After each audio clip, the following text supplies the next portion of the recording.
নমস্কার। কবি কার্তিক ঘোষের লেখা কবিতা তুমিও বলবে। ভালো মেয়ে ঠিক কাকে বলে জানো? ভালো ছেলে মানে কি?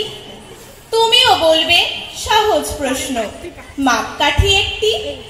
যে মেয়ে পেয়েছে অঙ্কে 100, যে ছেলে ভূগোলে সেরা, তারাই তো ভালো, সবাই বলছে। হীরের টুকরো এরা। কাগজে ওদের ছবি ছাপা হয়, টিভিতে দেখায় মুখ। ওদের জন্য আমারও তো ভাই আনন্দে ভরে বুক। তবু কেন জানো তোমাকে বলছি, দেখে শুনে পাই ভয়।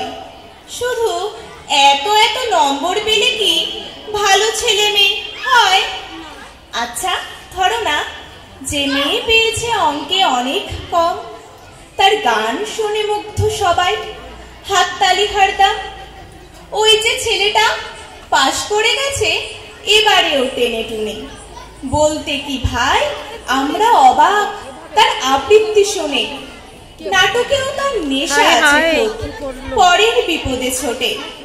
পাড়ার তিন্নি বাংলায় নাকি 30 পেয়েছে মোটে, তবুও সে খেলাধুলাতে 10 খানা গায়ে নামে।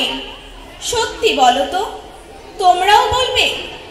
বলবে না ওকে ভালো? চাই যে অনেক ইঞ্জিনিয়ার, চাই আরো ডাক্তার, পাশাপাশি চাই শিল্পী, খেলুড়ে, স্নেহময়ী সিস্টার। কম নম্বর পাওয়া ছেলেটাই কারিগর বলি আজ।